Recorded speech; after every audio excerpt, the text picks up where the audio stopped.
आत्मा ही वो शक्ति है जो शरीर को चला रही थी। अभी एक डेड बॉडी के सामने आप पूछो भाई बैंक बैलेंस कितना है, बता नहीं सकता। कहाँ कहाँ प्रॉपर्टी है, कुछ नहीं बताएगा।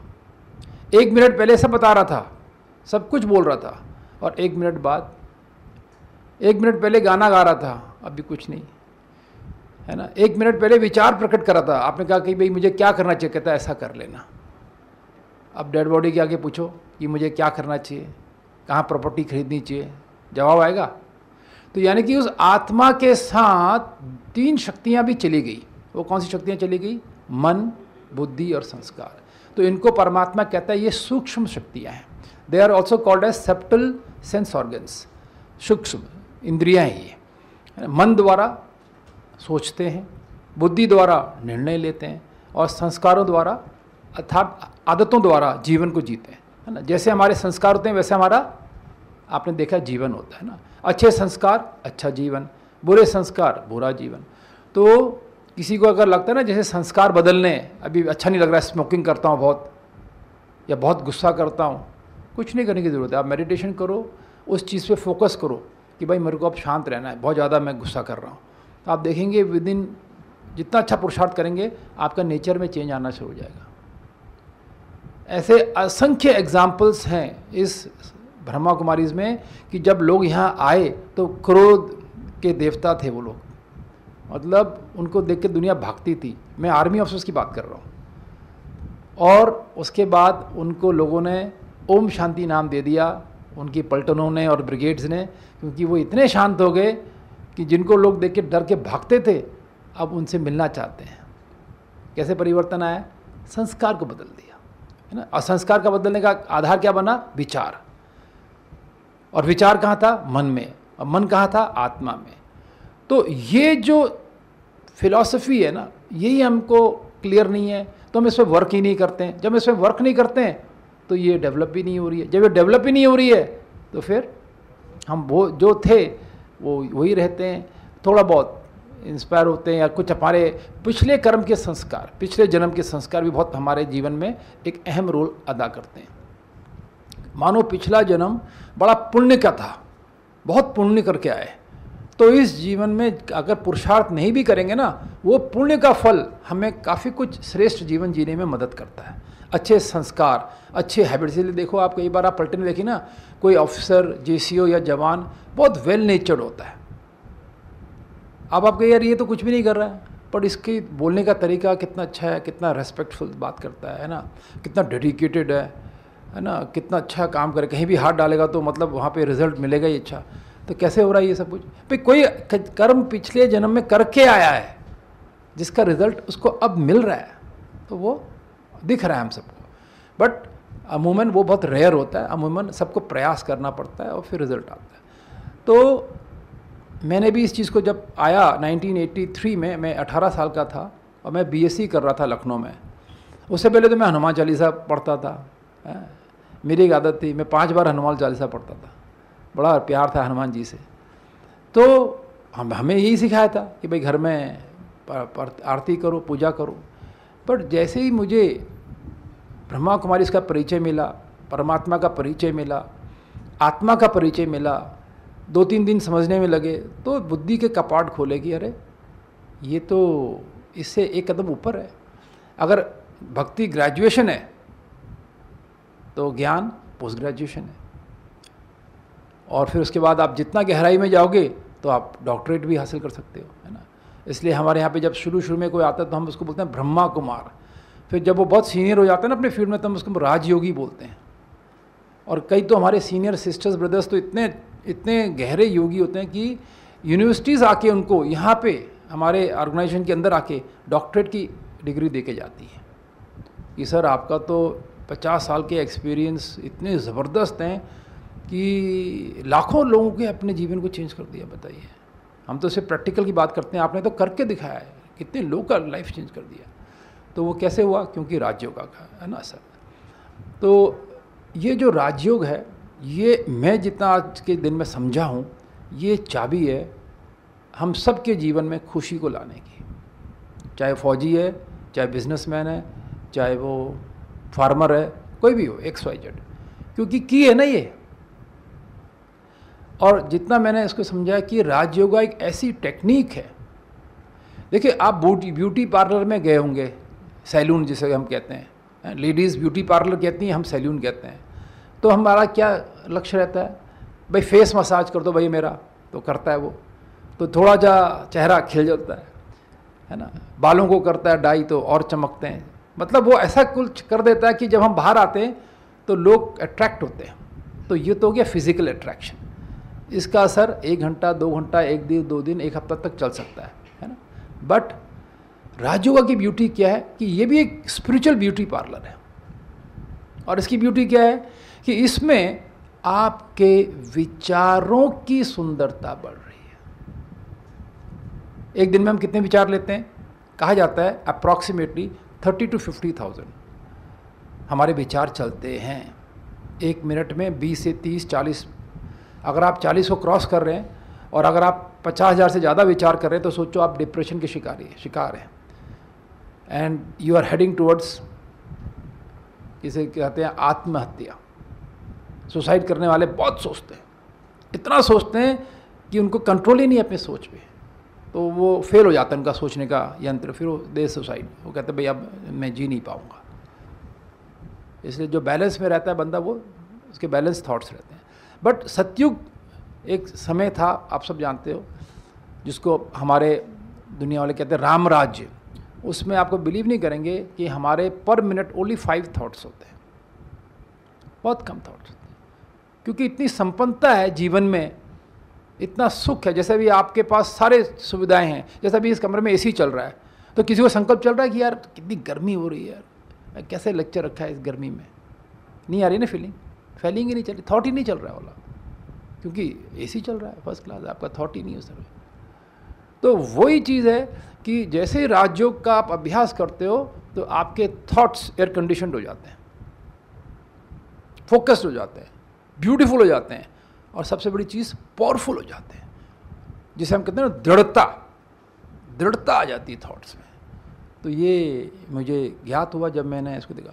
फिर परमात्मा ने कहा कि राजयोगा एक वो टेक्निक है ना जिससे आत्मा में बहुत सारी गुण छिपे हुए। जैसे अभी आपको मैं पूछूंगा कि एक बंदा है बहुत ऑनेस्ट है, आपके पलटन में बहुत ऑनेस्ट है, मतलब मजाल आप उसकी डिसऑनेस्टी को टच कर लें।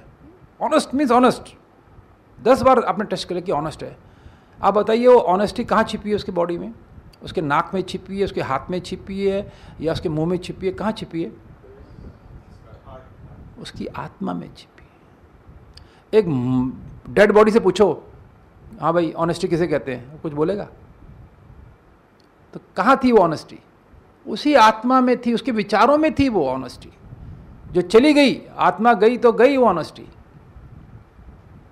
और अगर महाचोर था, है ना, बदमाश, तो भी ये गई। अब वो जो डेड बॉडी से बोलो बदमाशी करके दिखाओ, कुछ नहीं करेगा। लोग कहते हैं अच्छा हुआ चला गया, ये दुखी कर रखा था इसने सबको, क्योंकि गया वो, चैप्टर ही क्लोज हो गया। तो वो आत्मा में, तो वो जो ब्यूटिफिकेशन है ना, वो राजयोग से आता है कि राजयोग आपके विचारों को दृढ़ कर देता है। तो जितनी भी क्वालिटीज़ की बात हम करते हैं ना, 16 गुण, है ना, 16 कला संपन्न, 36 दिव्य गुण गाए जाते हैं, है ना, अष्ट शक्तियाँ गाई जाती हैं, ये सारे कहाँ समाये हुए हैं? आत्मा में। इसलिए राजयोग एक ऐसी प्रक्रिया है जहाँ पे आत्मा पे वर्किंग हो रही है, वर्कशॉप है ये, it's a workshop for the soul, जहाँ पे वर्क हो रहा है सोल पे वर्क हो रहा है, मीन्स थॉट्स पे वर्क हो रहा है। और थॉट्स के बाद क्या करना पड़ता है? हम सबको निर्णय लेना पड़ता है। जैसे भी मैंने आपसे पूछा वैसे आप शाम को क्या खाएंगे, इंडियन की साउथ इंडियन, मैंने सवाल रखा, अब आप कहोगे, विचार आ गया ना, 2 विचार दे दिए, अब निर्णय लेना है आपको, भाई आपने जो बोला वही खाना बनेगा। तो आपने सब कुछ सोचा, तो फिर आपने इंडियन, तो फिर इंडियन खाना, तो वो किसने बोला इंडियन? बुद्धि ने। किसने बोला? बुद्धि बैठी अंदर, वो कह रही इंडियन भोजन चाहिए। मतलब क्यों? कि नहीं भाई मुझे सूट नहीं करता है साउथ इंडियन फूड, रात को नाश्ते में चलेगा कभी कभी संडे को, बट डेली नहीं चल सकता, है ना। तो रीज़न भी क्लियर है। फिर अब जब भोजन हम खाते हैं तो हमारा संस्कार बनता है। अब किस ढंग से भोजन खा रहे हैं, किस ढंग से बना है ना, तो वो संस्कार बनाता है हमारा। अगर श्रेष्ठ शुद्ध, इसलिए यहाँ पे आप देखेंगे जो ब्रह्मा कुमारी में अभी 2 दिन से आप भोजन खा रहे हो, कैसा लग रहा है भोजन? देखो ऐसा लग रहा होगा भोजन कईयों को तो कि यार ये क्या घास फूस खिला रहे हो। देखो फौज की बात सच पूछ रहा हूँ, फौज में हम लोग को बहुत आदत है तड़का मारने की, है ना। मैं भी फौजी हूँ, मैं तो आसाम राइफल में था, मेरे जवान रोज़ शाम को मैं देखता था मुर्गा काटते थे, तो मैं उनको बड़े प्यार से समझाता था भाई क्या मिलता है, कैसा मज़ा आता है। बाद में फिर मैंने को जब समझाया कि भाई मज़ा किस में आता है और असली मज़ा किसे कहते हैं, तो काफ़ी लोगों ने रिड्यूस किया खाना।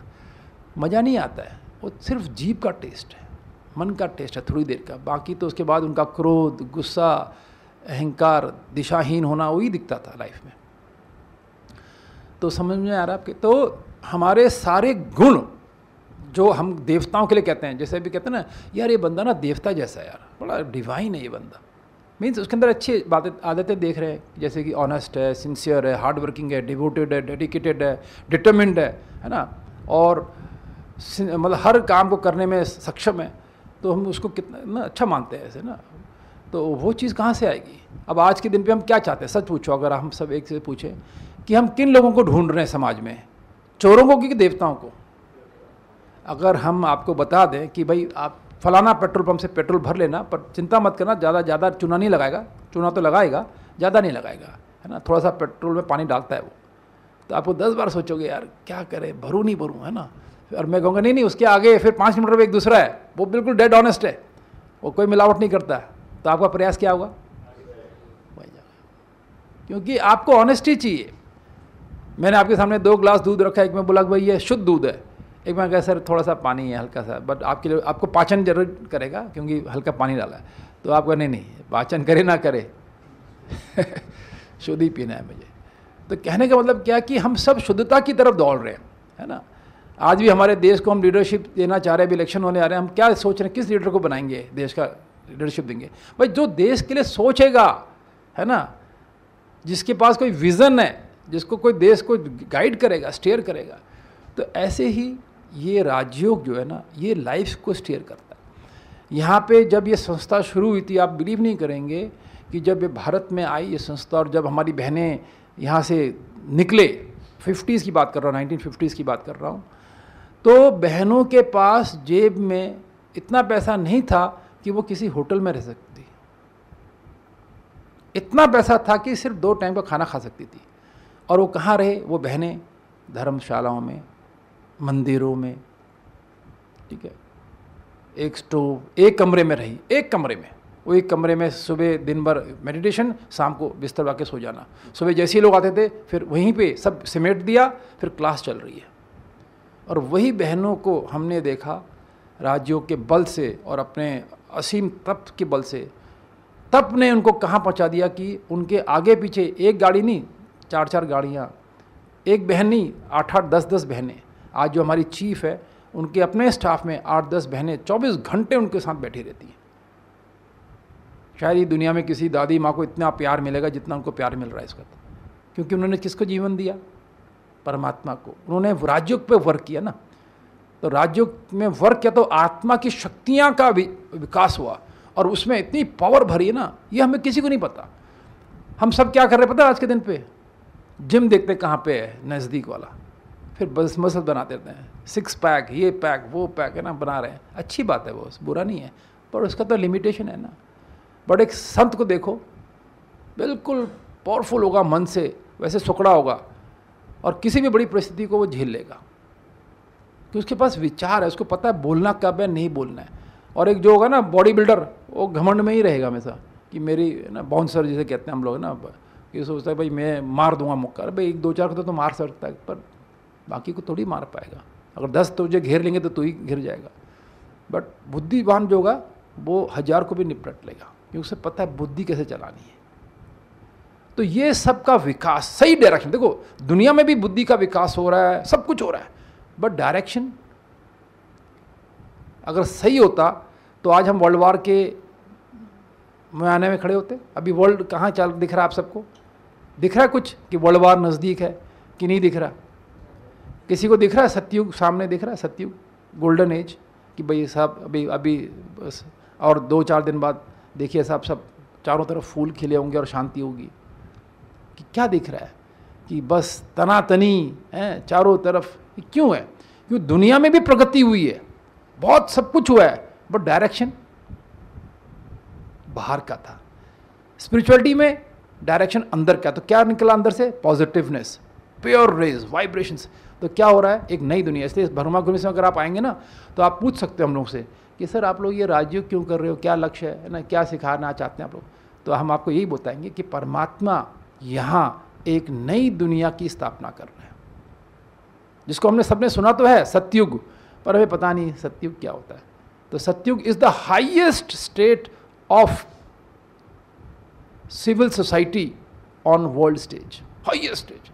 हर बंदा वहाँ देखो, मजदूर भी होगा, किसान भी होगा, माली भी होगा, बट सब बड़े अपने रॉयल, ऑनेस्ट, सिंपल, ट्रूथफुल है ना, एंड गुणों से भरे होंगे। चाहे वो लोएस्ट बंदा हो, और शमशान में भी काम करने वाला होगा ना, तो भी वो उसकी ऑनेस्टी देखने लायक होगी।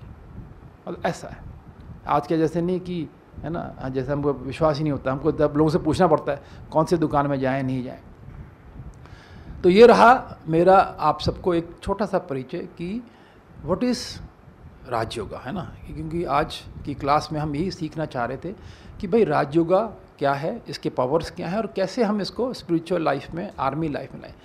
तो मेरा जो लाइफ रहा है आर्मी में, मैं 1989 में आर्मी में आया।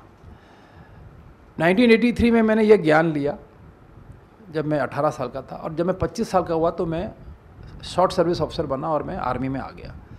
तो जब मैं आर्मी में आ गया, ये पंखा बंद हो सकता है, तो मैं जब आर्मी में आ गया तो मैंने क्या देखा कि मैं गलत जगह आ गया।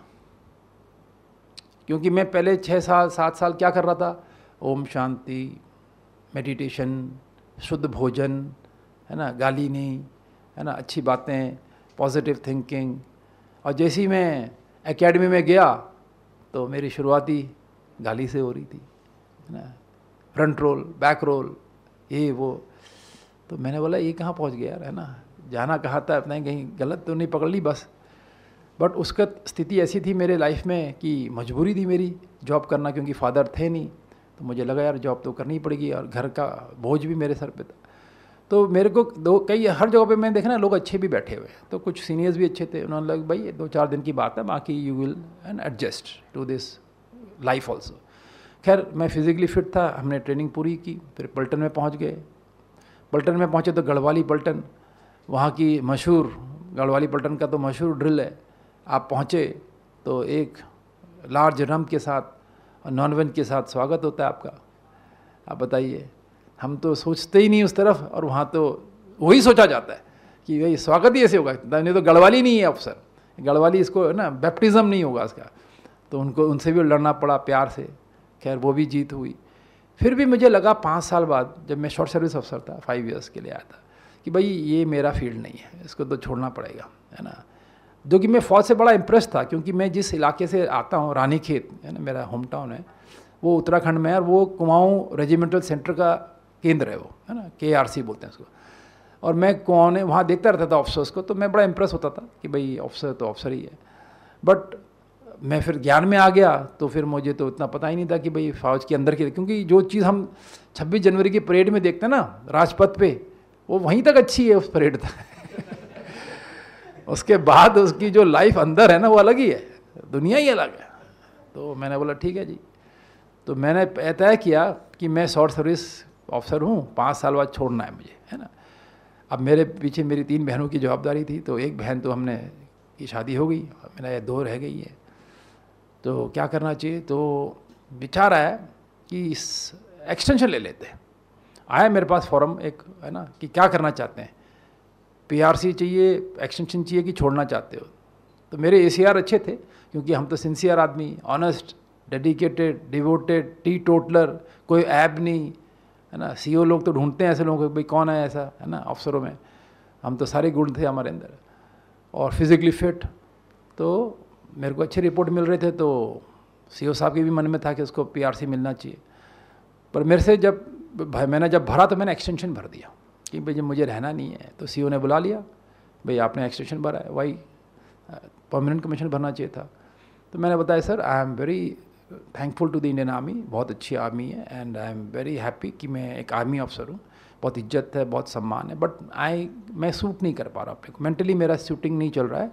मुझे ऐसा लग रहा है कि जो मेरा थॉट प्रोसेस है पीस पर बेस्ड है, स्पिरिचुअलिटी पे बेस्ड है, वो यहाँ पे वो मैं क्लिक नहीं कर रहा हूँ। सो आई फील आई शुड ना look for something else and just stay for 5 more years। अपनी बहनों की शादी होगी तो मैं आई विल क्विट। आप बिलीव नहीं करेंगे, वो मुझे देख के मुस्कुराने लगे, कहने लगे कि सती आप जैसे ऑफिसर्स हमें चाहिए। मैं पार्टी में देखता हूँ हम सब मस्त रहते हैं और आप कोने में नींबू पानी पी रहे होते हो, तब लगता है अगर कुछ होगा कौन संभालेगा, ये संभालेगा, क्योंकि ये तो बिल्कुल फिट है और मैं था भी फिट। तो बट उनको मैंने कहा ना एसेट्स, तो हमेशा वो मेरे रिपोर्ट में लिखते थे he is an asset for the organisation, ऐसे लिखते थे वो। तो उन्होंने मुझे मोटिवेट किया कि नहीं, आप जैसे ऑफिसर्स हमें चाहिए, आप रहो, है ना, मैं आपके परिवार से भी वाकिफ़ हूँ, आप रहो। खैर मैं निकला बाहर ऑफिस से सीओ के, मैं कन्विंस तो हुआ नहीं ज़्यादा, क्योंकि मुझे तो सूट नहीं कर रही थी आर्मी। बट मेरे उन दिनों में हैदराबाद में तब मैं बहनों से मिला, टीचर्स से ना, अपने बी के बहनों से। तो बड़ी सीनियर सिस्टर थी, मैंने उसे बोला कि व्हाट शुड आई डू, रहना चाहिए फ़ौज में कि मुझे छोड़ना चाहिए, क्योंकि मुझे तो समझ में नहीं आ रहा है। बहन का सीधा जवाब, भाई साहब आपको फ़ौज में रहना चाहिए, फ़ौज में रहोगे तो बहुतों की सेवा करोगे। मैंने कहा कि बहन जी मैं किसी को ज्ञान ही नहीं सुनाता हूँ फ़ौज में, आई कीप क्वाइट। कहती वो तो अभी कर रहे क्योंकि शायद आप जूनियर होंगे, बट समय आएगा जब आपको लोग पूछेंगे कैसा होगा। अच्छा, घर वाले तो खैर मेरे चाहते ही थे मैं परमानेंट कमीशन लूँ, तो हमने परमानेंट कमीशन ले लिया। अब ले लिया तो सीओ साहब ने हमें तुरंत मेजर बना दिया, एक्टिंग मेजर, क्योंकि पलटन जा रही थी कश्मीर, श्रीनगर। तो हम पहुंच गए श्रीनगर, 1 महीना हमारा ट्रेनिंग होता, आप सब जानते हो। उसके बाद हमें सीओ ने बुलाया सभी कंपनी कमांडर्स को कि बोला भाई ये अब कल से आप लोग ऑपरेशन शुरू करें, 1 महीने का आप लोगों का ट्रेनिंग था and now I want you to do the operations. तो सभी हम कंपनी कमांडर्स ने हाँ जी बोल के हम बाहर आ गए। अब देखिए कश्मीर में आप सब जानते हो क्या है, मिलिटेंट मिलता है घूमता हुआ। आप लोग तो कोस्ट गार्ड के हो, फिर भी थोड़ा बहुत तो सुना ही होगा कि कोई भी मिलिटेंट हथियार लेके चलता है, भूल के भी नहीं चलेगा, है ना, कभी नहीं चलेगा। वो तो आम जनता में मिक्स्ड होते हैं। तो मैंने आप आज को ना कुछ आपको मैं आज के दिन में फार्मूला बताने वाला हूँ, जो लोग डायरी पेन लेके बैठे वो लिख सकते हैं। तो सबसे पहला फार्मूला है, वर्ड है जिसने मुझे बहुत हेल्प किया इंडियन आर्मी में और आज तक कर रहा है, वो है ट्रस्टी, TRUSTEE। ये वर्ड का मतलब होता है निमित्त, हिंदी में इसका मीनिंग होता है निमित्त। ये वर्ड ने मुझे ना कमाल का हेल्प किया, क्योंकि इसमें परमात्मा जब हमें रोज़ पढ़ाता है ना, तो परमात्मा कहता है बच्चे जो भी जवाबदारी आप एग्जीक्यूट करोगे ना, निमित्त होकर करना। क्यों निमित्त होकर करना? क्योंकि उसमें होता ये है, निमित्त में एक फार्मूला यूज़ होता है कि निमित्त कहते ही ना you only become a instrument. The best part of this is कि आप इंस्ट्रूमेंट बन जाते हो, करने वाला कौन हो जाता है? वो सर्वशक्तिवान पिता। तो जब सर्वशक्तिवान दुनिया चला सकता है और चला रहा है, तो हमारा काम नहीं करेगा, हमारा भी करेगा। तो मैंने तो वही फार्मूला यूज़ किया। मैंने बोला भाई देखो हम तो ओम शांति वाले हैं, हमसे तो लोग हंसने लगे थे कि यार तुम चूहा तो नहीं मारते हो, तुम मुलेटन क्या मारोगे। अब ऐसे ही सोचते हैं ना दुनिया वाले, तुम अंडा तो नहीं खाते हो, तुम क्या ये मुलेटन पकड़ोगे। बट इससे कोई लेना देना नहीं है। आप अंडा खाओ नहीं खाओ, चूहे मारो नहीं मारो, अगर आपके अंदर पावरफुल थॉट प्रोसेस हो आप कमाल कर सकते हो। खैर हमारा वहाँ कार्यकाल 2 साल का था, 95 to 97 कश्मीर में, है ना, हमारी पलटन का। और 5 कंपनियाँ होती हैं आपको पता ही है, और मैं सबसे जूनियर कंपनी कमांडर था। तो जब हम लोग पहुँचे थे उसके बाद तो फिर 1-2 और भी ऑफिसर्स मेरे जूनियर आ गए थे। तो आप बिलीव नहीं करोगे, उस 2 साल के कार्यकाल में मैंने करीब 60-70 ऑपरेशंस किए होंगे और 40 मिलिटेंट पकड़ के दिखाए, है ना। उसमें से 15 वेपन्स पकड़े, जिसमें से 8 AK राइफल थे, 7 पिस्टल्स थे, खूब हथियार था, बारूद था, खूब पकड़ा। और बेस्ट पार्ट, जो सबसे अच्छी चीज़, नो कैजुअलिटी। जो कि उन दिनों आपको पता है 95 की बात कर रहा हूँ, 96 97, उन दिनों तो मिलिटेंसी पीक पे थी, है ना। काफ़ी आईडी ब्लास्ट होते थे, शहर में होते थे, श्रीनगर शहर की बात कर रहा हूँ, है ना। बट हमारे क्यों नहीं होते थे? क्योंकि मेरी एक आदत थी, मैं जब भी मेरा ना देखो, अच्छा राजयोगी का ना जो जीवन होता है ना, जैसे मैंने आपसे कहा राजयोग, हमारा जीवन बड़ा ब्यूटीफुल है। हम सभी 4 बजे उठते हैं। आज कितने बजे उठे आप लोग? ये हमारा लाइफस्टाइल है। 4 बजे उठते हैं, मेडिटेशन करते हैं आधा पौन घंटा, फिर उसके बाद हमारा स्नान होता है, फिर एक्सरसाइज करते हैं, फिर हमारा लिटरेचर पढ़ते हैं, हम लोग सुनते हैं या पढ़ते हैं, है ना। वो बहुत पावरफुल, जिसको हम बोलते हैं गीता ज्ञान, है ना, मुरली भी बोलते हैं शॉर्ट में, वो हम पढ़ते हैं। फिर दिन भर हम जो भी कर्म करते हैं अपने को इंस्ट्रूमेंट समझ के करते हैं। खाना खाते हैं बिना ऑनियन गार्लिक का, और योग खाने से पहले थोड़ा मेडिटेशन करते हैं, है ना। पानी पियेंगे तो मेडिटेशन करेंगे, ऐसे करके हमारी दिनचर्या होती है। फिर शाम को फिर मेडिटेशन करते हैं, सोने से पहले अपनी डायरी लिखते हैं कि क्या रहा आज का दिन का। फिर एक बार परमात्मा को रिपोर्ट देते हैं, जैसे होते हैं ना हमारे इवनिंग में ऑलो की रिपोर्ट होती है ना, आपने देखा होगा पलटनों में एक ऑलो की रिपोर्ट होती है, सीओ को देनी पड़ती है ना। वो नीचे से ऊपर तक चलती है, आर्मी चीफ तक जाती है वो। तो वही हम भी ऑलो की रिपोर्ट दे देते हैं अपने, है ना, आत्मा के रूप में परमात्मा को, ताकि गलती हो गई तो क्षमा कर देना, अच्छा हुआ तो धन्यवाद आपको बहुत बहुत कि आपने गाइड किया। तो उससे क्या होता है, आप जब ऐसा जीवन जीते तो आपको गाइड करता रहता है वो। तो जब हमने ऑपरेशन स्टार्ट किया और 2 साल हमारे पूरे ऑपरेशन के, तो आप बिलीव नहीं करेंगे, उन 5 कंपनियों में मेरी कंपनी नंबर 1 पोजीशन पे रही। इसलिए नहीं थी कि हमने सबसे ज़्यादा मिलिटेंट पकड़े, वो तो थे ही हमारे सबसे अच्छा। मेरे सीईओ साहब ने कहा कि तुम्हारा जो एक और सुंदरता मैंने तुम्हारे पर्सनैलिटी में देखी, ये है कि तुम एक ऐसे अफसर हो पूरे पलटन में जिसको पूरा शहर जानता है, श्रीनगर शहर जानता है। पुलिस वाले तुमको जानते हैं, एसपी तुमको जानता है, डीआईजी तुमको जानता है, आईजी तुमको जानता है, हाउस बोट वाले तुमको जानते हैं, है ना। ये कई दुकानदार तुमको जानते हैं। कैसे जानते हैं भाई तुमको?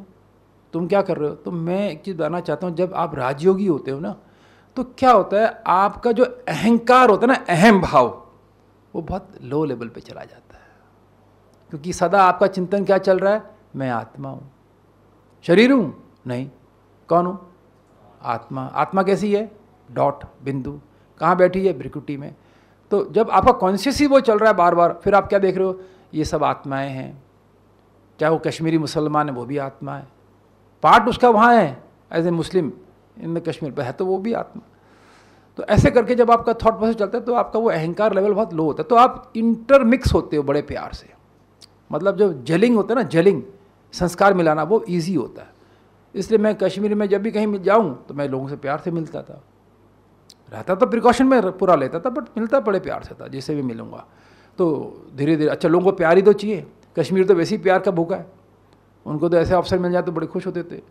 तो 2 साल में इतना अच्छा उनको लगा कि यार ये अफसर ने इतना अच्छा। इसलिए जब हमारी पलटन वहाँ से जा रही थी तो हमारे बदले में 13 गढ़वाल राइफल्स आई, हमारी 9 गढ़वाल जब जा रहे थे। तो जो सीओ आया 13 गढ़वाल का, उसने बोला हमारे सीओ से कि सर मुझे घुमाओ, आप दिखाओ पूरा शहर, है ना, बताओ। कहता है कि मैं नहीं बताऊँगा, मेरे से ज़्यादा मेरा एक अफसर है जो जानता है सब कुछ। कहते कौन है? कहते मेजर सती। कहते वो तुमको लेके जाएगा, वो तुम्हें घुमाएगा पूरा कश्मीर का शहर, जहाँ जहाँ जो मैं तुमको घुमा सकता हूँ वो तुमको उससे अच्छा घुमाएगा, है ना। आप उसके साथ जाना, मैं तुमको सिर्फ ले जाऊँगा ब्रिगेड और कोर तक, वो तुम्हें ज़मीन पे घुमाएगा। मतलब ऐसा सीईओ का फीडबैक था। और इससे पहले कि मैं एक एग्जांपल सुनाऊँ, मैं आपको बताना चाहता हूँ, जब क्लाइमैक्स आया ना कि 2 साल पूरे हो गए कश्मीर में मेरे, 97 अक्टूबर में, तो मेरी पोस्टिंग तब मेरे को रखा था, पहले तो मेरे को रखा उन्होंने बख्शी स्टेडियम में, लाल चौक मेरे नीचे था। फिर मुझे रखा उन्होंने ओल्ड एयरफील्ड में, जहाँ हमारा हेडक्वार्टर था 6 महीने के लिए। फिर लास्ट के 8 मंथ्स मुझे रखा उन्होंने पंथा चौक में, है ना। इसमें आपसे में कोई जानते नहीं जानते, पंथा चौक वो इलाका है जो डल लेक के नज़दीक है। तो वहाँ पर जब 8 महीने हमारे पूरे होने जा रहे थे, तो वहाँ के जो लोग थे, वहाँ बहुत बहुत बड़े स्टोन क्रशर्स के बड़े बड़े अरबपति रहते हैं, करोड़पति लोग रहते हैं, बहुत उनका बड़े बड़े स्टोन क्रशर्स है। तो उन्होंने मुझे बोला, जो वहाँ का गांव था प्रधान, कि सर हम आपको फेयरवेल देना चाहते हैं। तो मैंने बोला नहीं भाई, हम कहाँ फेयरवेल लेंगे, हम फौजी लोग हैं, हमारा तो काम। कहते नहीं सर, आप हमारे बीच में 8 महीने रहे हो, आप, हमारा गांव आपके इलाके में आता था, आपने जिस ढंग से हमको सबको, है ना, हमारे साथ बर्ताव किया, हम बहुत खुश हैं आपसे, तो हम आपका ज़रूर एक फेयरवेल करेंगे। तो सीईओ से पूछा, सीईओ ने बोला बिल्कुल आप जा सकते हो बट अपना गार्ड लेके जाना। तो मैं गया, तो उस फेयरवेल स्पीच में वो कहता है, जो वहाँ का मुखिया था, कि सर हम आपसे एक बात पूछें। मैंने पूछिए कि सर ये जो मुख्यमंत्री हैं फारूक अब्दुल्ला जी आजकल, मैंने हाँ जी, ये हमारे अच्छे मित्रों में से हैं। मैंने वेरी गुड, ये तो बहुत अच्छी बात है। कहते हम इनसे मिलना चाहेंगे, मिलते रहते हैं, फिर हम इनसे मिलेंगे, बट हम इनसे एक बात करेंगे, इससे पहले कि हम करें हम आपसे पूछ लेते हैं। मैंने हाँ जी, कि ये जो पलटन है ये तो जा रही है, भले जाए, पर मेजर सती को रोक दिया जाए। मतलब उनको लगा था कि ऐसा हो सकता है, इसलिए उनको वो सिफारिश लगाने जा रहे थे मुख्यमंत्री से। तो कहने का मतलब ये कि देखो आपकी स्पिरिचुअलिटी का तो कलर था, बाकी मेरे अंदर क्या था, मैं ना उनका कोई नॉनवेज खाता हूँ, ना मैं उनसे कोई पैसे मांगता हूँ, मैं तो अपना काम कर रहा था। बट उनको क्या चीज़ ने अट्रैक्ट किया मेरी पर्सनैलिटी में, जो उनको ये कहने के लिए उन्होंने मुझे फेयरवेल दिया और ये बातें बोली। मेरा स्पिरिचुअल थॉट प्रोसेस और मेरी पर्सनैलिटी से निकलने वाले वाइब्रेशंस। देखो हम सब जो भी है ना, जो भी हम सब हैं, हम सब के बॉडी से एक वाइब्रेशन बाहर आ रहा है, नहीं आ रहा है। और वो वाइब्रेशन पॉजिटिव है या नेगेटिव है या न्यूट्रल है, उसका असर किस पे होता है, वातावरण पे होता है। ये छींक इनको इसलिए आ रही है ना, ठंडा ज़्यादा कर दिया कमरा, थोड़ा कम कर दें ठंडा, बहुत ज़्यादा ये है। हाँ फैन बंद कर दो, फैंस तो सारे बंद, नहीं एसी मत करो, फैन बंद कर दो, खाली फैन बंद करो बस, क्योंकि फैन भी चल रहा है एसी भी चल रहा है, ठंडा ज़्यादा हो गया। तो फैन बंद कर दो सारे, सिर्फ ओनली लेट एसी कंटिन्यू, है ना। तो अभी हमारा जो ये वाइब्रेशन बाहर निकलता है ना बॉडी से, जो किरणें बाहर आ रही हैं, इसका देखो अभी एक संत कहीं आया होता है फॉर एग्जांपल, तो हम सब क्या बोलते हैं, भाई दर्शन कर रहे हैं, दर्शन कर रहे हैं। भाई क्यों कर रहे हैं दर्शन, भाई तुम्हारे जैसे ही तो इंसान है, क्या कहते नहीं साहब करना है दर्शन। उसका कोई ऑरा है उसके पास, वो ऑरा में इतनी पावर है कि अगर आप सोचते कि अगर मैं चला गया इसके बगल में, शायद इसने अगर देख लिया या सर पे हाथ रख दिया तो मेरा बड़ा कल्याण होने वाला है, इसलिए ऐसा करते हैं ना।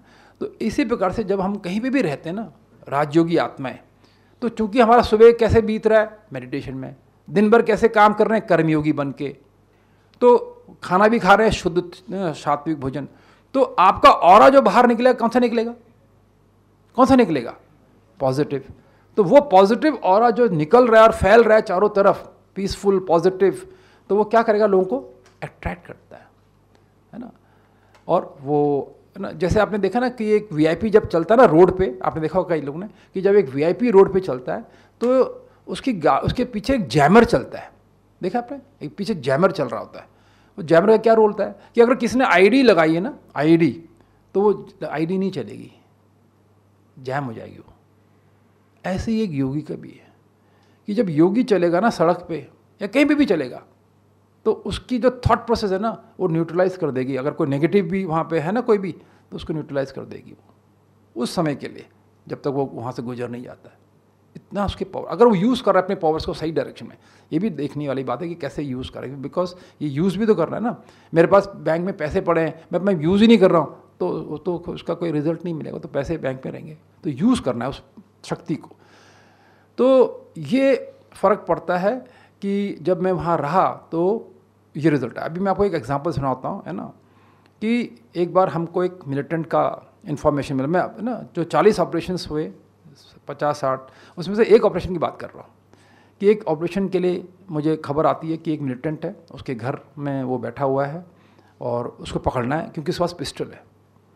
मैंने अपनी टीम को तैयार किया, दिन के 12-1 बज रहे थे। मेरा मुखबिर को मैंने कॉम्बैट ड्रेस पहनाया, उसका मुंह ढक दिया और हम लोग तैयार हो गए। चलने से पहले मेरे जवानों को पता है साहब का ड्रिल है, ये दरबार होगा तो भी ड्रिल है, कॉन्फ्रेंस होगी तो भी ड्रिल है साहब का। क्या 2 मिनट सभी भगवान को याद करो। अभी कई जवान हंसते थे जोर है ना, ये क्या ड्रिल है, कौन भगवान, किधर भगवान है, कहाँ है, दिख तो नहीं रहा है। बट मैं उनको समझाता था कि ये वो शक्ति है, अदृश्य शक्ति, जो दिख तो भले ही नहीं रही है, पर उसकी शक्ति और किरणें हमारे साथ छत्र छाया के रूप में हैं। तुम्हारा बुलेट प्रूफ फेल होगा पहना हुआ, बट उसकी छत्र छाया में कि बुलेट प्रूफ में तुम्हें कुछ नहीं होगा। खैर हम पहुँचे उस घर में, वो मिलिटेंट जिसको कहा मिलिटेंट है वो तो खाना खा रहा था। अच्छा हमको देख के भागा भी नहीं, हमने उसको बोला भाई उठो, उठ गया, चलो, चलने लगा। लाए। मैंने बोला भाई तुम्हारे पास हथियार है? कहते हाँ साहब। कौन सा हथियार? क्या पिस्टल? कहाँ से आ गया? कहते हैं सर अपने सेल्फ डिफेंस में रखा हुआ है। क्यों रखा? कहते सर जब मिलिटेंसी स्टार्ट हुई तो मैं मिलिटेंट्स का सपोर्ट कर रहा था, क्योंकि मैंने सोचा कि ये लोग है ना अच्छा काम कर रहे हैं, आज़ादी दिलाएंगे। फिर कुछ समय बाद पता चला ये तो लूट रहे हैं, तो फिर मैंने सोचा कि नहीं, अब मैं इनका साथ नहीं दूंगा। तो फिर मैंने इनको छोड़ दिया। तो मैं इलेक्ट्रिशियन हूँ, मेरा अपना शॉप है, मैंने अपना शॉप खोला। मैं टीवी, फ्रिज, जो भी सामान होता है सब ठीक करता हूँ। वीसीआर, उन दिनों वीसीआर का ज़माना था। तो ये मेरे घर आ गए रात को 12 बजे, मिलिटेंट्स जोर से दरवाज़ा खटखटाने लगे। तो मैं, मेरी वाइफ, मेरी बेटी और मेरा बेटा, हम खड़े हो गए दरवाजे पे, भाई कौन आ गया? तो मिलिटेंट्स हथियार लेके खड़े हैं। जी आजकल क्यों नहीं आ रहे हो? जी हम तो अब अपना काम करते हैं, हमको तो आपसे अब कोई लेना देना नहीं है। आपने कहा आज़ादी मिलेगी, अब 3 साल हो गए आज़ादी तो मिली नहीं है, उल्टा आप लोग लूट मचा रहे हो। ये तो मैं करने आया नहीं था, तो मैं तो अपना बिजनेस करूँगा, नथिंग डूइंग, आपको हमारे साथ चलना है। अगर नहीं आएंगे तो तुम्हारी बेटी को उठाऊँगा हम अगली बार, ये बेटी को उठा के ले जाएंगे। और बेटी थी 16 साल की जवान बेटी। तो उसको लगा कि यार ये ऐसा कर ही ना दें, तो सेल्फ डिफेंस में उसने पिस्टल रखा था। तो मैंने लगा कहाँ छिपाया पिस्टल? तो उसने बोला सर जल्दी चलो, नहीं तो को उठा लेगा जहाँ छिपाया। अब आप बिलीव नहीं करोगे, उसके घर में उसने वो पिस्टल रसोई, उन दिनों रसोई होती थी, आज तक तो गैस चूल्हा होता है, रसोई जो इसमें आग है ना, लकड़ी जलाते हैं, उस रसोई की चिमनी के अंदर काले पॉलीथीन में था। क्या मैं और आप कभी वहाँ देखेंगे? आप अलमारी झांकोगे, आप बिस्तर देखोगे, आप आंगन देखोगे, आप खाट के नीचे झांकोगे, उसने कहाँ डाला था देखो। अगर मैं इसको पीट देता ना, कई बार मैं देखता ना, हम जो से मिनट में पीट देते हैं, बता बता बता, और वो बेहोश हो जाता है। फिर बोलते हैं बता हथियार कहाँ है? अब वो तो बताएगा कैसे, तो बेहोश हो गया है, अब तुम ढूंढो, मिलेगा आपको हथियार। तो स्पिरिचुअल अप्रोच, पेशेंस दिखाया। अभी दोस्तों कुछ नहीं मारा, क्योंकि वो मारने लायक ही नहीं था, वो तो बिल्कुल बिहेव कर रहा है जैसे हम बोल रहे हैं। तो उसने ऐसा जल्दी चलो, गया तुरंत दौड़ा किचन में, मैं भी दौड़ा के पीछे पीछे, ऐसे झुक रहा है, ऐसे लेट के फिर ऐसे निकाल रहा है पॉलीथीन एक काली, फिर खोला, फिर मुझे पिस्टल दिया, मैगजीन दिया, 3 राउंड दिए। तो मैंने बोला भैया ये तो अब आप गिरफ्त में आ गए पुलिस के, अब आपको है ना, तो मैं चलो, तो चले। पूरा मोहल्ला, उसकी वाइफ इतना चिल्ला रहे थे ना, उनको पता था कि ये जिंदा नहीं मारे छोड़ेंगे इसको, इसकी डेड बॉडी घर आएगी। ये वहाँ का माइंडसेट है। और हथियार दे दिया मीन्स बहुत मुश्किल है इसका बचना। अब खैर हम इसको ले आए। तो मेरी एसपी से अच्छी दोस्ती थी, तो मैंने बोला सर इसको पकड़ा है मैंने, मन कर रहा है कुछ दिन रखूं। अब एसपी से दोस्ती थी तो एसपी कहता है अरे साहब आप रखो जब तक रखना है ना। तो मैंने इसको रोज़ उस बच्चे से मिलता था, है ना, मिलिटेंट से। मैंने बोला भाई क्या हाल है तेरे, नमाज वमाज पढ़ रहा है तू, खाना ना खाया, नहाया तुमने, भोजन किया, ऐसे। तो रोज़ उससे ऐसे बात करता था। तो उसको लगने लगा यार मैंने जो फीडबैक फ़ौज का सुना था वो यही सुना था कि बहुत मारते हैं, पीटते हैं, अरे तने क्या क्या कर देते हैं, चल दे पीछे गोली मार देते हैं। ये तो साहब रोज़ पूछ रहा है भाई खाना खाया नहीं खाया, नमाज पढ़ा नहीं पढ़ा, अपनी कौन है ये। 10 दिन बाद उसको ख्याल आया कि इससे कुछ बात करनी चाहिए इस अफसर से। तो कहता है सर आपसे बात करूं मैं कुछ? मैंने बोलो। क्या सर आपको एक खबर देनी है वो मिलिटेंट, खबर से उसको मैंने पकड़ा है, मेरे है ना, मेरे मुखबिर के खबर से उसको मैंने पकड़ा है। अब मेरा नेचर देख के वो मुझे क्या देना चाहता है? खबर देना चाहता है। मतलब बताइए क्या खबर है? कहता है सर मेरे मोहल्ले में एक लड़का है 19 साल का, मिलिटेंट है सर, वो हथियार है उसके पास, AK राइफल। अच्छा। कहता है सर गलती से बन गया मिलिटेंट सर, बनना नहीं था उसको, गलती से बन गया, और मोहल्ले में किसी को नहीं पता, माँ बाप को तक नहीं पता उसको मिलिटेंट है। तो जी, तो वो सर अभी रोता है, जब भी मुझे मिलेगा ना बहुत रोता है मेरे सामने कि अंकल कुछ तो करो मेरा। अब मैं क्या करूँगा? अच्छा, वो जब मिलिटेंट से कहे, गलती से भी कह दे ना कि मुझे मिलिटेंसी नहीं करनी है, तो गोली खाएगा, या कहेंगे 50,000 रुपये दे दे हथियार के। तो दोनों चीज़ उसकी बस की बात नहीं है। तो मैंने बोला क्या करना चाहते? कहते सर उसको उठाना पड़ेगा घर से। घर? कहते सर मुझे पता है क्या करना है। कहते सर खूब मारना पीटना, तो मोहल्ले से लेके पूरे कश्मीर में आवाज़ फैलेगी कि पकड़ लिया आर्मी ने उसको आज, तो बच जाएगा। फिर आप साहब जो रिपोर्ट लिखोगे तो है ना ऐसे ही लिख देना कि है ना मिसगाइडेड था। मैं ठीक है। तो हम गए रात को, पर किया ऑपरेशन, उसे पकड़ा, खूब मारा पीटा, है ना, मोहल्ले में सब जगह फैल गया। उसको अगले दिन ले गए वो कश्मीरी पंडित के घर में, एक मटके में तीसरे मंजिल में सुनसान कश्मीरी पंडित के घर में, हथियार काले कपड़े में, कोई नहीं ढूंढ सकता उस हथियार को, छुपा के रखा था उसने, दिया उसने। तो अभी कितने हथियार मिल गए? मिलना एक था, मिल गए 2, है ना। फिर उसके बाद मैंने को लगा अब इसको छोड़ना चाहिए, तो मैंने लगा भाई फारूक बहुत हो गया है ना, अब तुम घर जाओ। तो उसको मैंने तुरंत पुलिस को रिपोर्ट बनाई, मैंने लिखा कि he is innocent because of these reasons, इसने हथियार रखा था, इसको एक मौका मिलना चाहिए। तो जैसे ही मैं एसपी के पास गया, एसपी साहब हंसने लगे, कहते हैं अरे तो बेल का मामला है तो बेल मिल जाएगी इसको तुरंत, ये तो खूंखारी नहीं है, तो है ना जस्ट। तो वो इसको लेके गए कोर्ट में, हम अपना आ गए, वो कोर्ट में चला गया, उसको बेल मिल गई, वो घर आ गया। घर आया तो सारा मोहल्ला से मिलने आया, है ना, भाई क्या हुआ, क्या बोला फौज ने, क्या क्या बोल रहे थे, है ना, कितना मारा, है ना, क्या बोल रहे थे कश्मीरियों के लिए वो लोग। उसने बोला भैया जो तुम लोग ने मुझे आज तक फीडबैक दिया ना, सब गलत साबित हो गया। क्यों? एक झापड़ नहीं मारा था मुझे पूरे 1 महीने में, 1 महीना रखा मैंने उसको। उल्टा ये पूछा, खाना खाया, नमाज पढ़ा, नहाया, और इतने प्यार से रखा कि मेरा तो मन ही नहीं था वहाँ से आने का, मैं तो खुश था वहाँ पे। और मेरी रिपोर्ट भी ऐसी लिख दी उन्होंने कि मैं, तो फिर आपस में वो लोग बात करने लगे, भाई तो बहुत लकी है यार ना, नहीं तो तेरे लिए तो हम बहुत कुछ सोच रहे थे। तो उसने मेरी वाइफ को बोला भाई देखो ऐसा है, अब मैं आ गया हूँ, अब मैं नहाऊंगा धोऊंगा, मैं ड्रेस पहन के मैं पहले कर्नल साहब को, मेजर साहब को धन्यवाद दे के आता हूँ। तो वाइफ ने कहा बिल्कुल। तो वो तैयार हुआ, सफारी पहना, अभी कश्मीरी कहते हैं बड़े सुंदर होते हैं वैसे, है ना। अब वो हमारी कस्टडी में था तो वो काला खोला सा दिख रहा था, है ना, गंदे कपड़े थे। अब वो घर में पहुंचा तो नहा धो के सफारी पहन के स्कूटर स्टार्ट करके 1 किलो मिठाई लेके आ गया मेरे कैंप में। तो मेरे से मिलते हुए कहता है सर ये मिठाई, मैंने क्यों ले आया? कहता नहीं सर ये तो कुछ भी नहीं है, मैं आपके लिए क्या बोल सकता हूँ। मैंने क्या बोल सकते हो? कह सर जब आपने मुझे पकड़ा तो बहुत बातें हो रही थी मेरे घर में। मैंने क्या हो रही थी? कहता पहला, मेजर सती का रेट कितना है, कितना चाहते हैं? 1 लाख, 2 लाख, कितना चाहिए इसको? दे दो उसको, पिस्टल रख ले, छोड़ दे मुझे बस।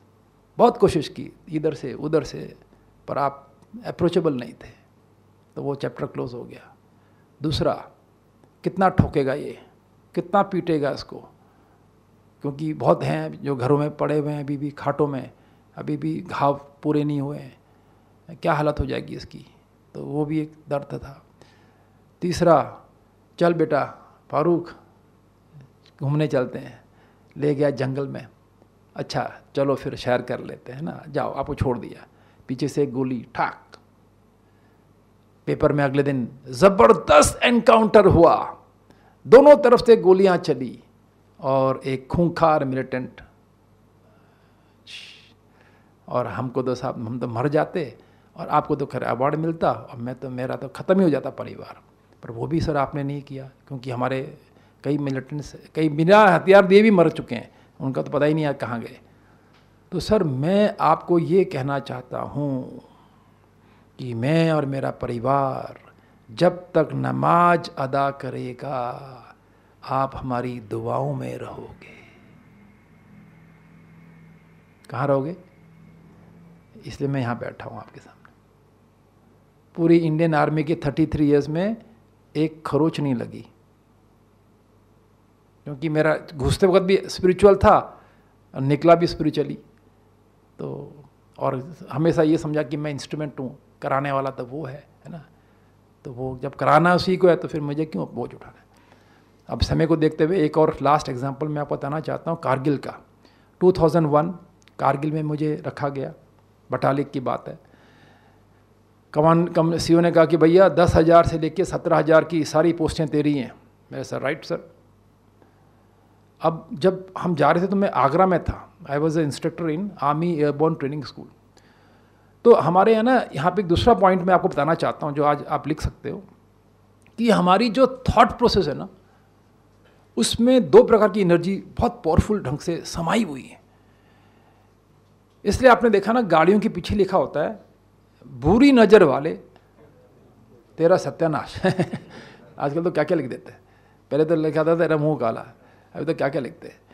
क्यों बोलते हैं? क्योंकि उन्हें पता है इसकी एनर्जी हमको आ रही है गलत, इसलिए आप घरों में देखो, घर होगा 10 करोड़ का, बाहर एक टायर होगा और टायर में भूत का मुंह होगा। भाई क्या जरूरत है? दुकान खोलेगा तो नींबू और मिर्च डाल देगा। मतलब नज़र उनको पता है गलत है लोगों की, पर यही नज़र सत्युग में कैसी थी? बहुत अच्छी, पावरफुल, और अभी भी है, but how you can use. तो जैसे ही हमें पता चला ना, अब मुझे आगरा में कि मुझे कारगिल जाना है, तो मेरे को तो कारगिल युद्ध तो पूरा पता ही था, हमारे सामने युद्ध हुआ था, फिर उसके बाद भी हालात, तो मैंने सोचा यार जा तो भले रहे, अब जाना है तो ऑफिशियल ऑर्डर है, क्यों ना उस इलाके को वाइब्रेशंस दें पॉजिटिव। तो मैं वाइब्रेशंस देने लगा, तो इनको ना पॉजिटिव वाइब्रेशंस देने हैं उस इलाके को, तो मैं देने लगा खूब पॉजिटिव वाइब्रेशंस कारगिल को। तो जब देने लगा तो आप बिलीव नहीं करेंगे, जब मैं वहाँ पहुँचा तो उन दिनों वहाँ के हालात ऐसे थे, कारगिल युद्ध हो चुका था, सीज़ फायर नहीं हुआ था हमारे दोनों देशों के बीच में, तो काफ़ी फायरिंग हमारे बीच में, ज़बरदस्त फायरिंग होती थी। बट वो 2-3 महीने एकदम ना एक प्रकार से कहते हैं ना लल आ गया, थोड़ी शांति हो गई। फायरिंग तो हो रही है बट कभी कभी बस रेयर, अदरवाइज बहुत कम हो रही है। तो उसका फ़ायदा क्या हुआ कि मैं और मेरी कंपनी आराम से अपने पोस्टों पे जाके बैठ गए। तो जब मैं 10,000 से लेकर 17,000 तक मैं तो कंपनी कमांडर हूँ, तो मैं हर पोस्ट में जा गया। तो कहीं पे हम, तो पता है दुश्मन से कितनी दूरी पे थे? सिर्फ 25 मीटर। मतलब आप फिजिक इसको देख सकते हो, दुश्मन कौन बैठा है, उसका हथियार भी देख सकते हो। कहीं पे 50 मीटर, कहीं पे 100 मीटर, कहीं पे 1 किलोमीटर, ऐसे अलग अलग। कहीं पे वो ऊपर है, कहीं पर हम ऊपर हैं, कहीं पे हम बराबर पे बैठे हुए हैं, ऐसे कहीं हम दोनों नालों में बैठे हुए हैं, कहीं पे हम दोनों ऊपर पहाड़ पे बैठे हुए हैं। तो अलग अलग सीन थे। तो 17,000 जो मेरी सबसे ऊंची पोस्ट थी, वहाँ पे उन्होंने मुझे मेरे नीचे एक ऑफिसर दिया था, यंग ऑफिसर जो अटैचमेंट में आते हैं। बोला ये तुम्हारे साथ वहाँ रहेगा, और ये तुम्हारा तो बेस 15,000 पे रहेगा, ये ऑफिसर यहाँ रहेगा 17 पे, और पर रहेगा आपके नीचे। तो 17,000 पे जहाँ हम थे, मेरी ऊंची पोस्ट थी, उसके ठीक सामने 50 मीटर पे 17,300 पे दुश्मन बैठा हुआ है, यानी दैट इज़ पाकिस्तान का पोस्ट है। वो ऊपर है, हम नीचे, दूरी 50 मीटर। तो मैं जब पहली बार वहाँ मई में गया तो मैंने देखा वो लोग बड़े पीसफुल थे, पाकिस्तानी, कोई फायरिंग भी नहीं हमारे पे इसमें, और हमारे जवान उनसे बात कर रहे थे, है ना, ऐसे हाथ हिला के। तो मैंने भी देखा सब कुछ। मैं बोला ठीक है भाई, मैं तो वैसे ही शांति का पुजारी था। तो मैंने बोला भाई देखो, जब तक ज़रूरत नहीं है तुम क्यों फायर करें। मेन एम हमारा क्या था एलसी में कि लाइन ऑफ कंट्रोल सुरक्षित होनी चाहिए, अगर वो सुरक्षित है तो हम फालतू में क्यों फायर करें। तो मैंने बोला गुड, वेरी गुड। तो हम मैं अपने बेस पे आ गया, दैट इज़ 15,000 पे मेरा अपना कंपनी हेडक्वार्टर था।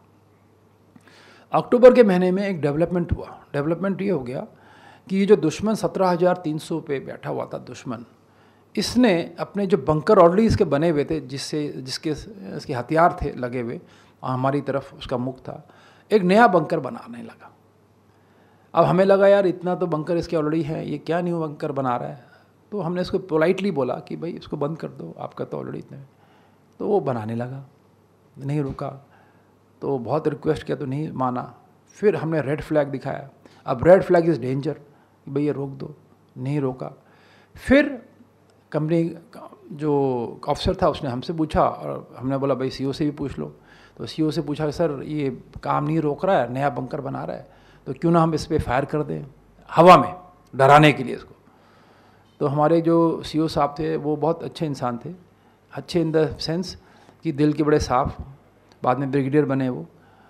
तो उनको ये था कि अगर आपने उनसे ये पूछ लिया ना कि सर फायरिंग करना है, तो मतलब सोचो आप उनकी ब्लू आइड हो, कहेंगे बेटा कितने फायर करना है, तो सर 2 गोली के 2 नहीं 200 कर दो। मतलब उनको फायरिंग का शौक़ था। तो वो रात को 1 बजे हमको उठा के, हम जब सो रहे थे तो गहरी नींद से उठा लेते थे, कहते क्या कर रहे हो, कहते सो रहे हैं सर, कहते नो फायरिंग करो, गोले फेंको उस तरह। तो हम फेंकते थे कि ऑर्डर तो ऑर्डर है।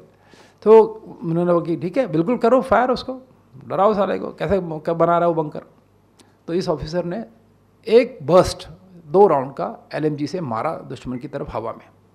एम क्या था कि दुश्मन जो ये नया बंकर बना रहा है इसको रोकेगा, बना दिया, फायर कर दिया। उम्मीद ही यही थी कि काम रोकेगा, रोक दिया उसने काम। पर रोकने के साथ अहंकार, मैं ऊपर बैठा हूँ, मजाल मेरे के ऊपर फायर किया, क्या मजाल है इसकी। तो उन दिनों 2001 की बात कर रहा हूँ, तो तब पाकिस्तान तो अपने को बहुत था, तो तब भी जीरो ही, पर समझता तो था कि मैं बहुत हिम्मतवान हूँ। तो उसने क्या किया, उस पोस्ट से, और साथ में इसकी 2 पोस्टें थी साइड में, इस पोस्ट पे जहाँ से फायर गया था 17,000 से फायर खोल दिया इस पर, और इतना ज़बरदस्त फायर खोला कि 3 दिन और 3 रात तक उसने जीना हराम कर दिया, तबादम फायर। और एक ही लक्ष्य उसका कि मारो जितने ये बैठे हैं यहाँ पे। तो करीब 1 प्लेटून स्ट्रेंथ वहाँ बैठी हुई थी। तीसरे दिन हमने उस अफसर से पूछा, भाई क्या हाल है तेरे? अब वो यंग ऑफिसर, 2 महीने की सर्विस, था तो अफसर पर अनुभव कुछ नहीं था, वो घबराया हुआ था, डर डर के हमसे बात कर रहा था। तो सीओ ने बोला, मेजर सती, अब आप उस पोस्ट की कमांड संभाल लो, है ना, इसके बस की बात नहीं है। मैं जी सर। रात 9 बजे मुझे आदेश दिया जाता है कि आप संभालो। 9 o'clock मैंने अपनी टीम को तैयार किया, मेडिटेशन किया, बोला भैया चलो। रात को हम निकले, अगले दिन 11:15 बजे हम पहुंच गए। फिर वही वाइब्रेशनल इफेक्ट उस पोस्ट पे। तो क्या हुआ, 11:30 बजे तक मैं आवाज़ सुन रहा हूँ दुश्मन की फायरिंग की, बट जैसे ही मैं नज़दीक पहुंचा ना, शायद 50 कदम रह गए थे, तो दुश्मन की फायरिंग बंद। मैं पहुंचा, वो अफसर आया मुझे मिलने। तो मेरी एक और जो तीसरी क्वालिटी मैंने सीखा राजयोग से और स्पिरिचुअल लाइफस्टाइल से, कि आपको फ़ौज में रह के कभी किसी को गाली देने की ज़रूरत नहीं है। तो मैंने अपने 33 years of Indian army life में कभी किसी को गाली नहीं दी, क्योंकि देने की ज़रूरत ही नहीं पड़ी। ये गाली किसका रिजल्ट है? हम कभी गाली गलौज करते हैं, किसका रिजल्ट है? क्रोधी का तो रिजल्ट है ना, क्रोध का रिजल्ट है। अंदर कुछ आपका है भरा हुआ, जो आप शब्द, अशुद्ध भोजन है तो अशुद्ध वर्ड भी हो जाते हैं। तो मैंने कभी गाली नहीं दी उसको, किसी को भी। तो मैंने उसको बड़े प्यार से बोला कि आपने अच्छा काम किया, बट नॉट टू वरी, अभी इस सिचुएशन को कंट्रोल करना पड़ेगा, तो आप 16,000 में जाके रेस्ट करो, है ना, टिल माय फर्दर ऑर्डर्स। और मैं जैसे ही उस पोस्ट का मेरे को कमांड मिली, मैंने एक ही संकल्प किया, और ये संकल्प वही था कि हे परमात्मा, मैं आ गया हूँ इस सेवा में, इंस्ट्रूमेंट हूँ आपका, आप मुझे गाइड करना, and I will do my duty. अगले दिन 9 बजे से मैं तैयार होता हूँ, तो CHM आ गया, सर फायर कर दें इस पर, क्यों फायर नहीं शुरू हुआ था 9 बजे तक। मैं नहीं, फायर नहीं करना है। क्या करना है सर? मैं कि सिर्फ वॉच करो कि ये कर क्या रहा है। अच्छा जी। दिन में 1 बज गए, लंच के लिए मेरे आगे लंच रखा था, मैंने कहा चलो खा लेते लंच। जैसे ही लंच खाने बैठा तो कानों में आवाज़ डर डर डर डर, खाना छोड़ना पड़ा। बाहर आके देखता हूँ छुपाव से हैवी फायरिंग हमारे ऊपर। मैंने अपने जवानों को बोला, भैया स्टार्ट फायरिंग। अब हम नीचे से ऊपर कर रहे हैं, वो ऊपर से नीचे, किसका असर होगा? और 2 घंटे तक मैं तमाशा देखता रहा, ज़बरदस्त फायर। तो मुझे लगा यार ये तो कोई तरीका नहीं है। अब मेरी 12 साल की सर्विस, मैं स्पिरिचुअल मैन, सोचने वाला, चिंतन करने वाला, पर मैं बिल्कुल शांत था। देखो अगेन 5th क्वालिटी, शांत। The moment you are a spiritual man ना, आपको पता भी संभालना उसने है, तो आप अचल अडोल हो रहते हो, है ना, वो नहीं होते क्या, है ना, हाँ, अच्छा हलचल में नहीं आते हो। तो मैंने बस ये सोचा, अभी इसको जवाब क्या देना चाहिए, क्योंकि इससे तो बात बनेगी नहीं। तो ऐसे ज़रा चिंतन किया ना, एक बहुत अच्छा विचार आया, इसके ऊपर 81 mm मोटर का फायर गिराना चाहिए। हमारे पास तोप होती ना, इन्फेंट्री में 8 तोप होती। अभी तक हमने 3 दिन के फायरिंग में उसको यूज़ नहीं किया था उस वेपन को, तो उसका रीज़न रहा होगा, वो रीज़न बाद में पता चला मुझे। तो मैंने तुरंत सेट उठाया, मैंने CEO को लाइन पे लिया, मैंने सर हमारी फायरिंग हो रही है, 2 घंटे से चल रही है, ज़बरदस्त फायर है, दुश्मन का वो डोमिनेट कर रहा है हमको, बट मुझे लगता है कि हमें इसको जवाब देना पड़ेगा अलग ढंग से। हाँ बताओ क्या क्या क्या सोचा आपने? मैं सर 81 mm मोटर का फायर। कहता know that I will not give you. मैं क्यों? कहता है यार उसका एक राउंड जब गिरेगा ना तो 150 फीट बर्बाद कर देता है वो, तुम लोग तो 50 मीटर पे बैठे हो, तुम्हारा नुकसान हो जाएगा। मैंने सर एक राउंड की बात कर रहा हूँ मैं, मेरे को 8 तोप नहीं चाहिए, एक राउंड। बहुत बहस हुई, कहता है ओके ठीक है, एक राउंड में फेंक रहा हूँ। पहला राउंड आया, हमारी बाउंड्री वॉल गिरा दी उसने। कहाँ गिरा? मैंने सर बाउंड्री वॉल गिर गई। कहता मैंने कहा था ना, मैंने नहीं सर बाकी हम सब सेफ हैं, अब आप ऊंचाई दो उसको। दूसरा राउंड ऊंचाई से दिया तो बीच में गिर गया, तीसरा राउंड ऊंचाई से दिया तो उन पे गिर गया, उनकी बाउंड्री वॉल तोड़ दी, चौथा राउंड ठीक सर पे गिरा उनकी। मैंने सर अभी आप 8 तोप खोलिए पूरे, अब शाम के 5:30 बजे हैं, 8 तोप खोल दिए गए, 100 राउंड से ज़्यादा बरसे, और वहाँ से आवाज़ आती है, हाँ बहुत ज़बरदस्त आवाज़ आती है वहाँ से, क्या कि अल्लाह ये वो करके ना, मतलब जैसे चोट लगी हो किसी को। खैर हमने से जवाब देंगे, अभी फायर करेंगे, कोई फायर नहीं, पूरी रात कोई फायर नहीं किया उन्होंने। अगले दिन सुबह 9 बजे CHM आता, पता क्या करना है सर? मैंने कहा यार इनको गुड मॉर्निंग कर देते हैं। तो कहता गुड मॉर्निंग, हाँ गुड मॉर्निंग। कहता है वो कैसे करेंगे सर? मैं 8 तो फिर फायर कर देते हैं इन पर। तो CO को रिंग किया, मैंने सर गुड मॉर्निंग करना है इनको। कहता है क्या चाहता है? मैं सर फायर तोपों का गोले चाहता हूँ। मैं कहा ना मेरे CO साहब बहुत खुश होते थे, उनके लिए वो आंखों का तारा होता था अगर कोई ऐसा बोले उनको। मैंने अरे बेटा वेरी गुड मैं भेजता हूँ। फिर फेंके उस पर राउंड। अब उसके बाद 15 दिन तक आप बिलीव नहीं करोगे, दुश्मन चुप बैठा है, शांत। बट हाँ, ऊपर वो था, हम नीचे थे, तो जितना इलाका उसको हमारा दिखता था, और एडम एचेलॉन जहाँ हमारे थे, बंकर, स्टोर, खाने का स्टोर, उसने हमारा मूवमेंट सब रोक दिया।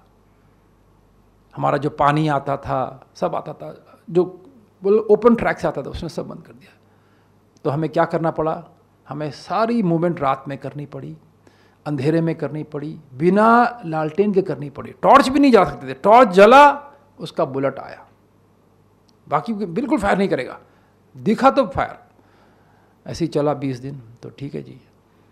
अब मैंने सोचा यार मैं तो अपना, अच्छा मैं राजयोगी, अपना मेडिटेशन भी कर रहा हूँ, है ना, खाना भी शुद्ध खा रहा हूँ, सब कुछ वही कर चल रहा है, नहा धोना बिल्कुल ड्रिल मेरा। तंग बहुत था, परेशान था, क्योंकि वो हालत ऐसी थी ना, परेशानी वाली हालत थे वहाँ पे, बट मेंटल स्टेबल था।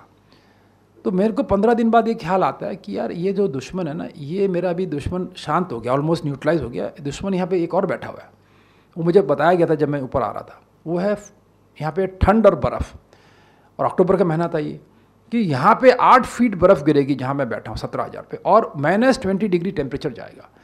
तो लिहाजा अगर अभी से इसकी तैयारी नहीं की तो बर्फ़ जब शुरू में गिरती है ना दोस्तों, आप लोगों को इतना अंदाज नहीं है क्योंकि कोस्ट गार्ड में, तो बहुत अच्छी लगती है।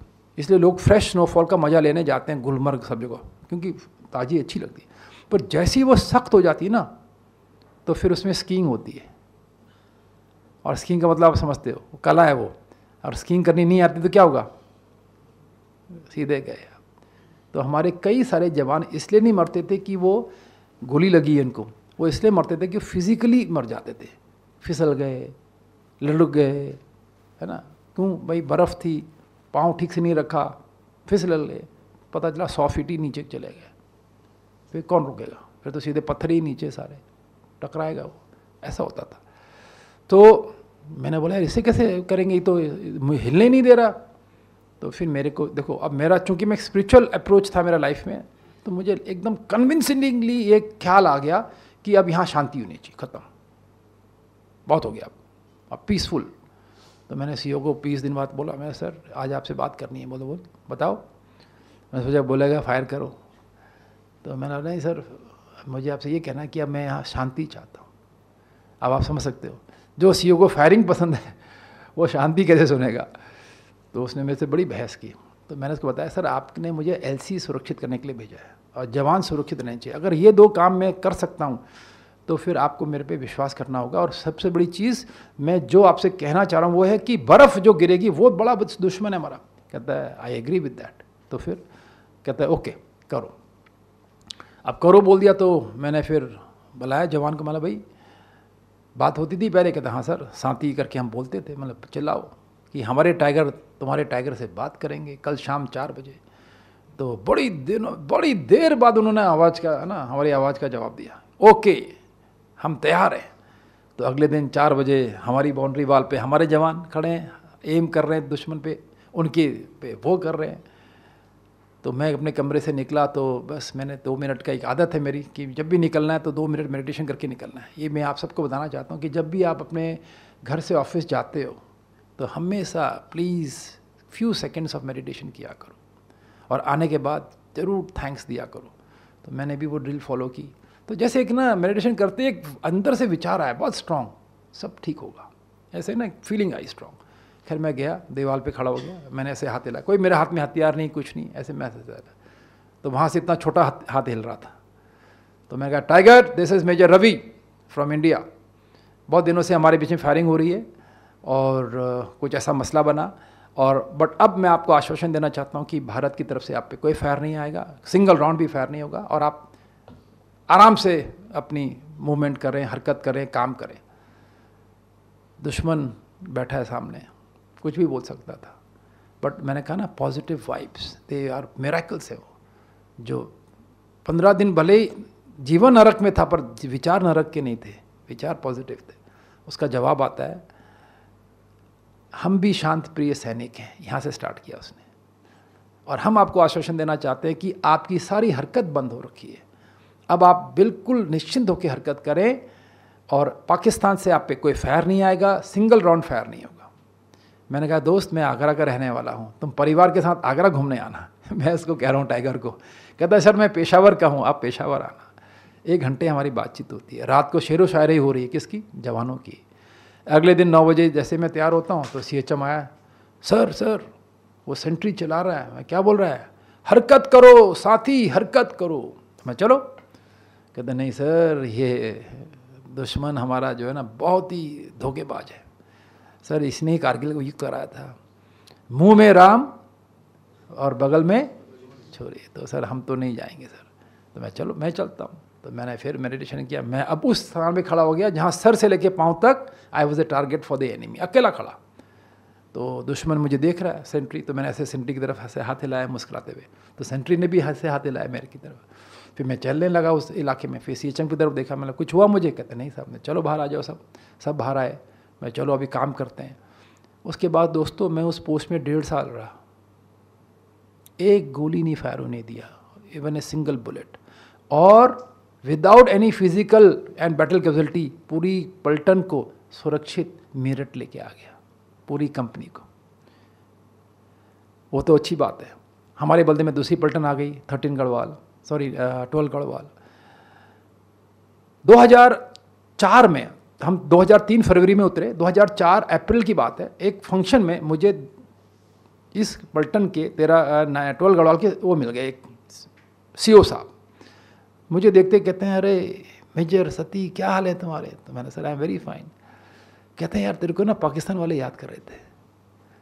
तो मैं तो मुस्कुराने लगा, बोला सर अरे ऐसे कैसे हो सकता है? कहता देखो तुम 2003 फरवरी में उतरे। मैं जी सर। 2003 दिसंबर में युद्ध विराम हो गया उस इलाके में। तो मैंने कहा कि सर प्लीज़ 1 मिनट में कुछ कहना चाहूँगा। कहते बोलो। मैं जब भी उस इलाके में रहा, वो 1.5 साल और 2 साल का पूरा कार्यकाल रहा, मैंने उस पूरे पीरियड में, आप बिलीव नहीं करोगे, बहुत वाइब्रेशंस फैलाई पीस की। और मैं भगवान से यही कहता था कि आर पार का या तो युद्ध हो जाए या फिर शांति हो जाए। ये जो छिटमुट फायरिंग होती है ना बीच बीच में कभी कभी, ये ज़्यादा घातक है, क्योंकि उसमें कैजुअलिटीज़ हो रही थी हमारी, उनकी भी और हमारी भी। कहता अच्छा, कहता है सीज़ फायर हो गया और जनवरी का महीना, बर्फ़ पड़ी हुई थी, जवान हमारा बाहर बाथरूम में आया, इस पोस्ट में जहाँ आप थे, फिसल गया बेचारा, पता नहीं कैसे फिसल गया, हमको भी नहीं समझ में आ रहा है, और वो गिर गया नीचे रात को, हमें पता ही नहीं किसी को। अगले दिन सुबह ढूंढ के देखा यार वो तो वहाँ पड़ा हुआ है, बॉडी उसकी पड़ी है, और तो पाकिस्तान का इलाका है। तो फिर भैया बात करनी पड़ी, वाइट फ्लैग दिखाया, तो MOD से क्लियरेंस मिला, तो हम गए एज ए CO, मुझे जाना पड़ा। उनका भी CO आया, उन्होंने बहुत रेस्पेक्ट से बॉडी भी दी, बात किया, 1 घंटे कहता बातचीत चली। कहता उसमें लास्ट में तुम्हारा जिक्र किया उन्होंने। कहते हैं सर वो कहाँ है ऑफिसर आपका जो यहाँ था? कहता है कौन? मेजर रवि। मेरा नाम मेजर रवि रखा था। तो उन्होंने कहा नहीं सर, मेजर सतीश का नाम था, ये दुश्मन बोल रहा है। तो इसलिए हमें कभी दुश्मन को कम नहीं आंकना चाहिए, दुश्मन हमारा सारा बायोडाटा रखता है। तो उन लोग भाई क्या बात है, क्यों पूछ रहे हो? कहते नहीं सर वो अफसर बहुत लंबे समय तक उस पोस्ट में रहा, नहीं तो नॉर्मली 2 से 3 महीने से ज़्यादा आपका कोई अफसर उस पोस्ट में नहीं रहता था। और सबसे बड़ी चीज़ उसके जो उसूल था जीने का, जियो और जीने दो, हमें बड़ा पसंद आया। सर अगर कभी मिले ना बताना, हमने सलाम भेजा है। तो देखो स्पिरिचुअलिटी की ब्यूटी कि अपने तो सलाम देते ही हैं, अब कौन सलाम कर रहा है? क्या है उसका बेस बना? आध्यात्मिकता, राजयोग, है ना। तो आज आपको मैं इस लेक्चर से यही बताना चाहता हूँ कि राजयोग में बहुत शक्तियाँ हैं। एक टोटल हमने पर्सनालिटी डेवलपमेंट सोचा है ना, हमने सब लोग ने सुना है word personality development, but real personality is not that outer कि हम अच्छी इंग्लिश बोल सकते हैं, अच्छा वेपन ट्रेनिंग करा सकते हैं। एक अच्छे इंसान भी बन सकते हैं, और हमारे वजह से पूरा एक ऑर्गेनाइजेशन, एक यूनिट, एक है ना, एक इलाका आप चेंज कर सकते हो, एक विश्व को चेंज करते हो। भगवान तो यहाँ हमसे कहता है कि आप विश्व परिवर्तक हो। भगवान यहाँ पे हम हर एक राजयोगी से कहता है कि आप मास्टर विश्व परिवर्तक हो। यानी कि अगर आपके थॉट लेवल में आपने ये समझ लिया कि इस दुनिया को चेंज करना है, इसको अच्छा बनाना है, तो आप कर सकते हो। बट क्या पर करना पड़ेगा? सोचना पड़ेगा, और राजयोग द्वारा उस शक्ति को डेवलप करना पड़ेगा, है ना। तो इन्हीं शब्दों के साथ बहुत बहुत धन्यवाद। जय हिंद, ओम शांति।